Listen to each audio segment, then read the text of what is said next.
Hello everyone, welcome to the Wise Underdog channel. I'm here today with Gustavo Liu. Gustavo is a friend of mine and he identified himself also as an underdog. Gustavo, it's a pleasure to have you here. Thank you for having Your me. journey in entrepreneurship really inspired me and inspired a lot of people. And it's incredibly inspiring to see someone who did not come from an entrepreneurial background to now become and embody an entrepreneur and a leader. So our conversation today will explore not just your professional achievements and your leadership journey, but also delve deeper into your personal life, your challenges, and your wisdom about your entrepreneurship and leadership journey. Well, thank you for that introduction. I'm humbled. I think a lot of that goes along with being an underdog, where you have to learn and you have to fail and face the mistakes by yourself. I think that essentially what makes an underdog, right? Things are just not handed to them. So I'm glad to be here to be able to share experiences and to your audience. Thank you, thank you. So we're gonna go deep into several questions about the underdog journey of Gustavo. So I'm gonna ask you some questions and then we will close the interview with one message that you want to leave the audience with. So Gustavo, tell me more about this underdog mentality, this underdog identity. Why does it resonate with you? What does it mean to be an underdog? And what does it mean to become a wise underdog? Like, as we all have progressed and mature as a leader, as a person, there must be some learning and wisdom. And this is also why I'm creating the Wise Underdog community and movement. Well, I think everything is a journey, right? It's a process of evolution of how somebody starts at the beginning of that journey. And the beginning of that journey, in my opinion, what differentiates the underdog versus the non-underdog are the ones that, where do you start with? Do you have the knowledge, the skills, the resources to be ahead of the crowd, or are you starting off with less resources and knowledge, but and you're at a more disadvantaged level? And so to that front, then I would define underdogs as those that don't have things that you wouldn't think they would succeed to begin with. But there is driving factors that keep them motivated, and in spite of all the rejections and the failures and all of that, they keep going at it. And I think that journey in itself, the beginning start point, that to me is an underdog. Now, how I would define wise underdog versus the standard underdog, I think a lot of it has to do with the choices you make. When I first started my business, I get asked a lot, how did I find collaborators? Who do I choose to work with? And one area that I look for is drive. I think somebody who I would define or categorize as a wise underdog would be somebody who has driven in spite of anybody saying no and rejecting them and so on. The I stands for intelligence. Are they able to be look for connections, resources, leverage off certain things that it's within their access to be able to help them deliver results much faster? And C for me would be chemistry. Do they have the emotional intelligence to be able to build partnerships and build collaborations with people? And the final one is humility. To me, is somebody who, so DICH, somebody who is humble enough to recognize that there are certain skills that they lack, and therefore they should be able to find collaborators, co-founders, partners to be able to work together. Right. So I like that. So you basically identify this characteristics, sort of intelligence, chemistry, which is emotional intelligence, and then humility. So that's what resonates with you as a wise underdog, correct?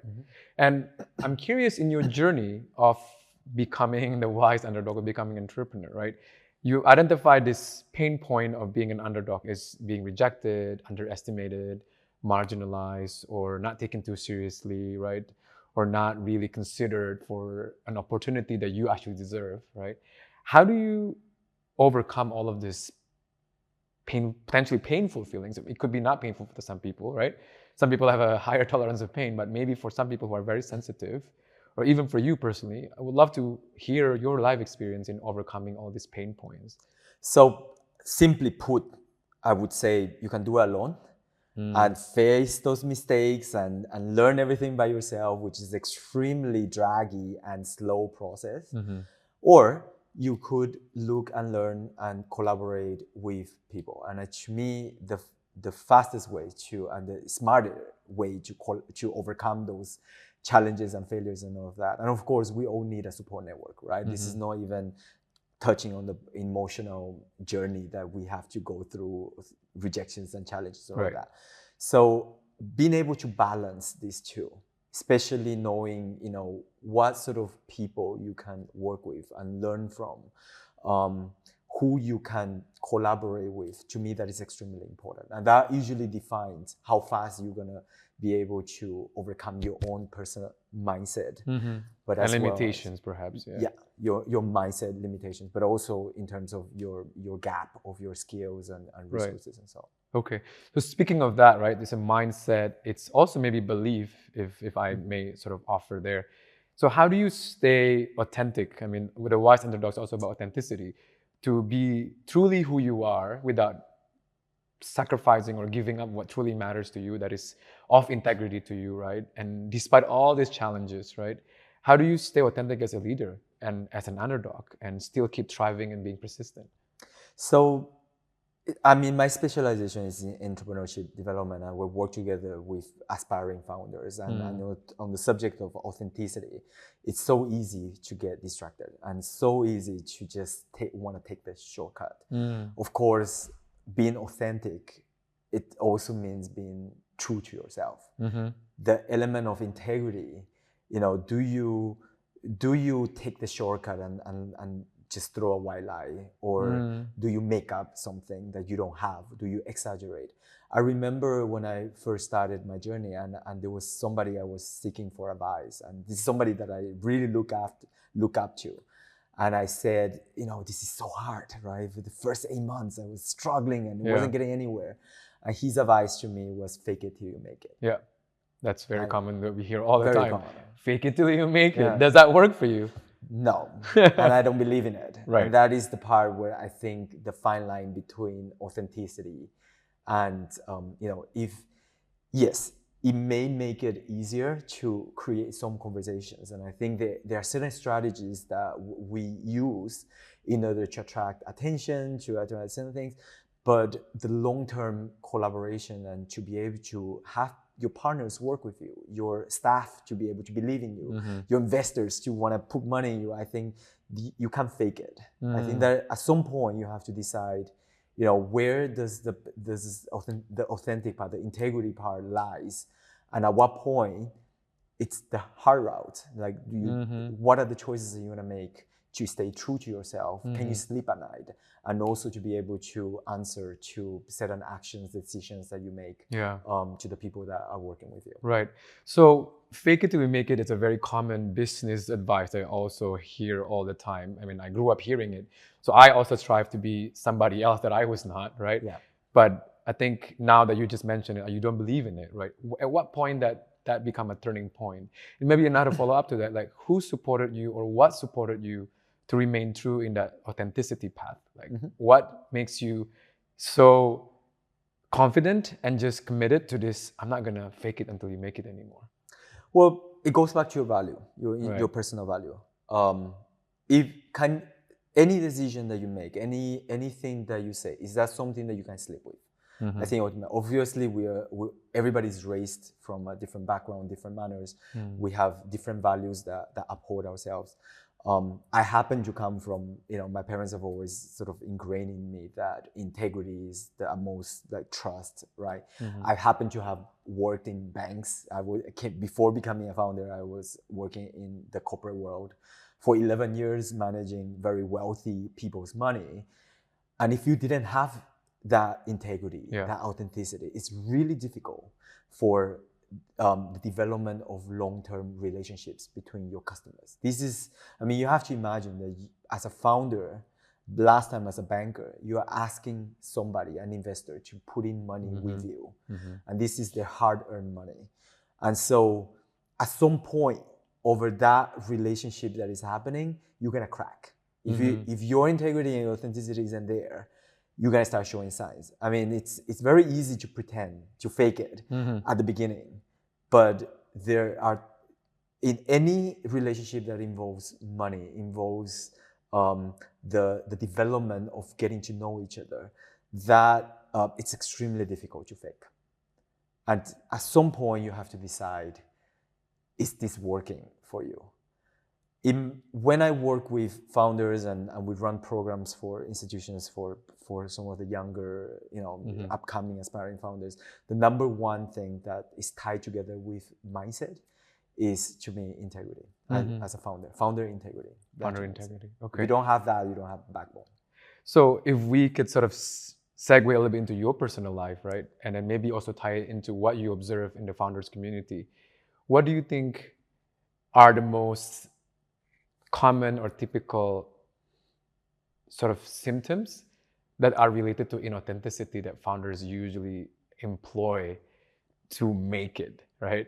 So we want to make this discussion really resonant and helpful to founders, because this actually might kill you. This actually might backfire, right? But probably because they don't have experience, so they just like hear whatever they hear and not recalibrate with themselves in their own authenticity and look within themselves, does this resonate with me or not?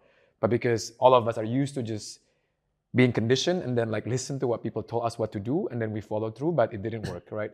So tell me more about, like, maybe also in your life experience, who were you trying to be and then it didn't work and then you actually became yourself? And what do you observe in the other founders community that are almost similar sort of coping mechanism, we call it? Oh my God, I have so much like underdog stories related to that. But being an underdog essentially causes part of that. Right. If I was to, I've never actually sat down and defined what underdog is actually is, but I would say it encompasses a certain degree of maturity, your experiences that defines whether you are starting off with certain abilities or not. Yeah. The lack of it makes you an underdog, right? Lack of experience. The resources, the people around you, connections that you have. Are you born in a family that is wealthy? Right. Is your uncle Elon Musk? If not, then are you, studying everything? Do you have co-founders that are experts in this field and so on? Right. My personal experience when I started in a bank, I left Taiwan and I went into Singapore and essentially had to rebuild my own knowledge in banking industry. And I was very young as well. I started in banking when I was 27, with no banking background whatsoever. And at that point, it was very easy to want to fake it, to want to tell my customers. And I've made all of that mistake. Stand in front of my customers and say, oh yeah, I've worked many years in banking when I literally just had 3 months experience. I know the product that I'm selling you, how is the structure of this investment? I had no clue what, financial structures were, but I had to pretend like I did because that was how I was in a way trained to portray, as a professional. While I was working for big corporations, it could have worked at a certain degree because you're hiding behind that brand. Yeah. The brand in itself is what the clients trust. And so while the bankers may not have the abilities or the knowledge, you can still pretend at a certain point, right? But because banking, finance, managing people money is a relationship, it was very quickly. And look, the 3 months down the road, the global financial crisis hit, and customers were panicking and they came to the banks. You remember the times when Singapore, everybody was coming. We had clients coming, even painting with their blood on the windows, wanting their money back from the insurance. And at that point was the true questions. Do you have the ability to manage that type of concerns? This is real customer concerns. Right. And so fast forward that, the lesson that I learned from there, now today as a founder, when I, back a couple of years back when I have to be pitching on stage and asking investors to invest in me, there's no way I could pretend because I don't have the brand. I'm not working for a big bank. I'm representing my own startup. I'm representing myself. Right. If I could not show that authenticity, that truth. What I don't know, what I know. There was no way that I would be able to deliver real value to whoever I'm asking money, right? How can you trust somebody who is like that? And so those decisions that makes from a personal standpoint, and especially today when I work with, I'm guiding other founders and so on. A lot of that boils down to how much are you open to be vulnerable? Things that you don't know. It's okay, but know that people who are investing in you, they're investing in you because they trust you, not because of whether you know structured products or whatsoever. So that lesson to me over the last 15 years have always stayed with me and stays true today. So thank you for bringing that up, vulnerability. It's another thing that we always struggle in the wise underdogs journey, right? Because I think there's a misconception about vulnerability. People think vulnerability is a weakness. This is also a lot of people felt like they can't open up because they're afraid they'll be perceived as weak, and then they'll be not trusted. They'll be perceived and incapable as well. Can you walk us through about your journey with vulnerability? How has it helped you? What myth do you debunk by being vulnerable? And how does it help you also with your journey or your embodiment of being an underdog? Like, is it actually you wear it on your sleeve about being an underdog, or you actually sometimes also have to be selective about who you can be vulnerable with? Well, let's start there. Vulnerability is a weakness. That is a myth, right? It's a myth. It's totally myth. Being vulnerable, the ability to be vulnerable in front of your partner, in front of your coworkers, co-founders, investors, is a strength. Right. To me, that takes a lot of courage, lot of mental capacity. The delivery of what you are not good at or what you can't deliver, think of, of all the people that took the courage to quit their jobs or as they're graduating and they have to make the decision that I have to become, I want to be a founder. That in itself, but then I don't have the financial means. I don't have the abilities, the skills that are required to build this thing. That takes a lot of strength, a lot of courage.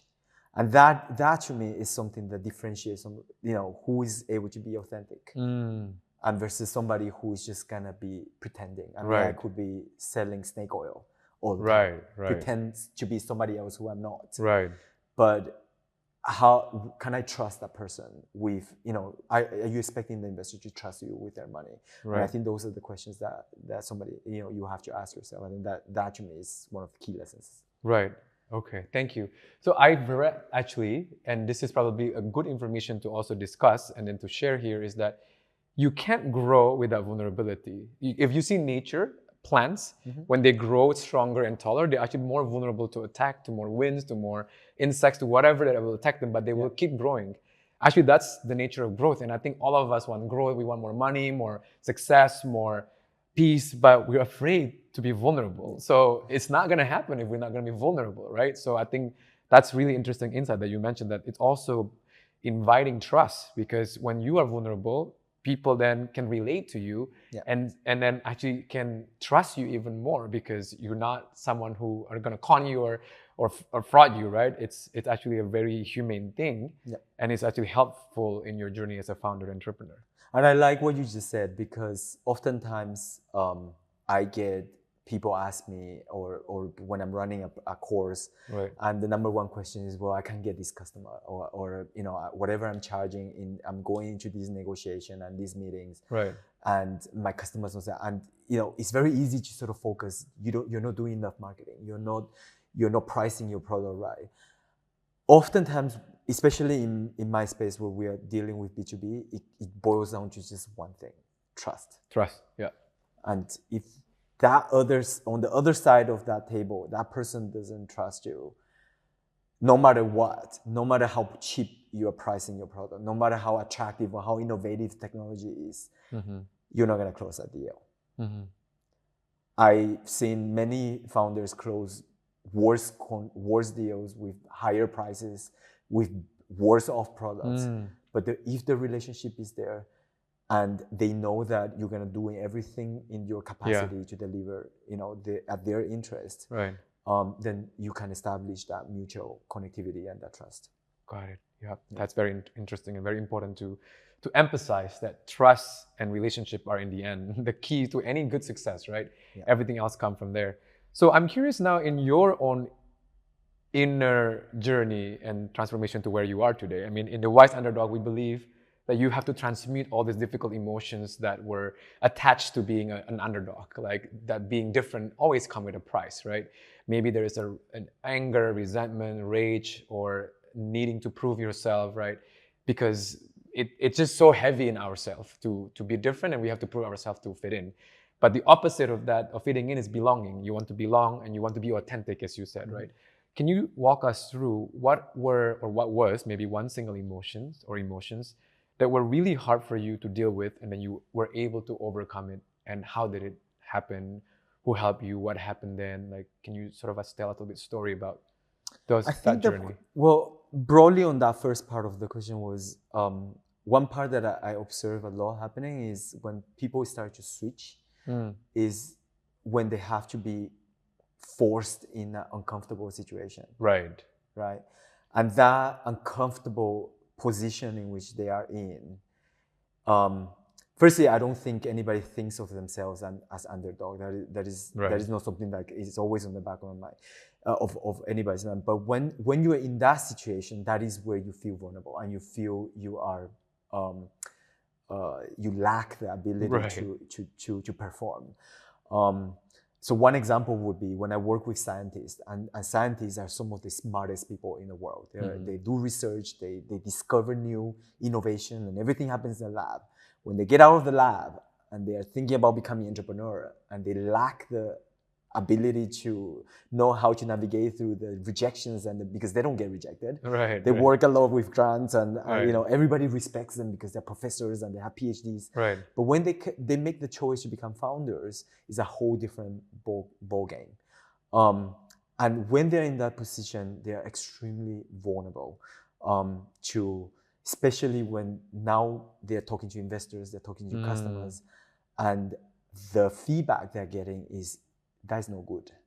We don't believe in what you're doing. We don't think this is gonna succeed. And at that point, when they realize that, well, yes, they are an underdog, and at this point, and going back to the realization, which I had to go through as well, is I need to really tone down on my humility. I need to be extremely humble. I need to recognize that I'm not the sort of respected, PhD researcher and so on. Now I'm starting from zero, like everybody. And at that point is where then, if you can adjust the mindset and you're starting from that level, on a positive point, you can build anything on top. So I'm just hearing you that humility helped you sort of transmute those all difficult emotions. Yes. So make peace and accept those emotions, and then start from scratch or zero for that journey, right? Because I think what I've noticed is that everybody can hide behind their identity or institutions' brand names until they have to start something and then grow and scale something, and they have to be open and exposed. And that invites that difficult situations or vulnerability. And that's where the sort of like the difficult emotions start kicking in, right? Like, oh shit, like I have this feeling that I'm not good enough, I'm an imposter syndrome, I'm a fraud, like I can't do this, I'm incapable, low self-esteem, low self-worth. Those are the typical emotions that the underdogs usually feel, right? So for you, what works for you is to be humble and have that humility to accept and start from scratch again. Just start from scratch and know that you don't have the answers to everything. So follow up to that, what gave you that courage and strength to be humble and then to start from scratch when you were used to the opposite of that, right? When you be hiding behind all these brands, like what helped you? So I consider myself a very stubborn person. Okay. Right? And so with that, every time you get somebody shut things on your face and tell you no and reject you, it takes me a while. It took me a while to recognize that, okay, this isn't getting anywhere. I'm wasting time. I'm wasting resources. I'm wasting my co-founders and my partners' time on this space. Once you come to a realization that this, and you accept that, that is where then what is next? Do I keep at it by myself? Do I keep figuring it out through mistakes and failure? Or do I invite others to come in and help me? So there is then the humility to ask for help. To ask for help, right? yeah. Which is not very common among the underdogs when they're very high performing and they know they can do them by themselves. They would just go through like a lone wolf, we call it. It's a lone wolf syndrome, right? Yeah. I think which we all both, or many underdogs out there felt very resonant to this mentality of like, I can do it by myself. I don't need help. Because maybe when they were a child, when they were growing up, when they're trying to fit in, they asked for help, they didn't get it because they were the underdog, right? And now this is help forcing them to actually, this is not going anywhere. I'm very stubborn about this. Yeah. I have to do different things, right? Yeah. To achieve different results. Yeah. Okay. Wow. And so by achieving different results, the results is the end game, right? Right. But the journey in achieving that end result is, you need to learn, you need to educate yourself. Right. And so where are you going to learn? And I mean, we live in an era where there's a lot of platforms and resources to learn from and people to connect with, to learn as well. And then how do you act on it? Are you going to act on it by yourself? And once you act on it, who are you going to celebrate with? And so that journey itself can be extremely lonely, like what you said. Right. And so do you want to do it by yourself, or do you do it with partners? Do you do it with co-founders? Do you do it with advisors or mentors? Right. It's really entirely up to you as a underdog. Right. Once you recognize that, then you can start laying out what are the options that you have. Right. They say if you want to go fast, you go alone. If you want to go far, you go together. Right. Yeah. I think that's also and not everything costs money. I think there is a misperception as well that if I need to get resources or get skills, I need to pay for it. Yeah. But that is a lot of the ability to generate results can be through a lot of other formats that is right. massive. Amazing. Well, Gustavo, one last question as we're wrapping up the session today. What message would you like to leave the Wise Underdogs audience here with, especially those who are now just realize, oh shit, I'm also an underdog. Like, what should I do now? Like, I resonate with those struggles and those feelings and emotions, and those also who want to become better, to grow and heal themselves and then become more authentic. Like, what advice or message do you want to leave the audience with? I mean, I have a ton of full of if you can choose advices. 1 or 2 or 3, like what would be the? I like so one thing that I've always and I practice that myself because I didn't start as an educator. I didn't start up as a community builder. I was a banker, and so to start from that journey, a lot of that early journey was that keep in my mind is never venture, never gain. Never venture, never nothing gain. Wow. So never venture, nothing gain. Interesting. And the thing that the voice that keeps going behind me is when I'm faced with certain challenges, certain situations where I need to be vulnerable, I'm put in a position where I'm extremely uncomfortable. The way that I manipulate myself into putting myself forward is essentially, if I don't put myself forward, if I don't venture into that space, I won't gain anything from it. I won't learn anything from it.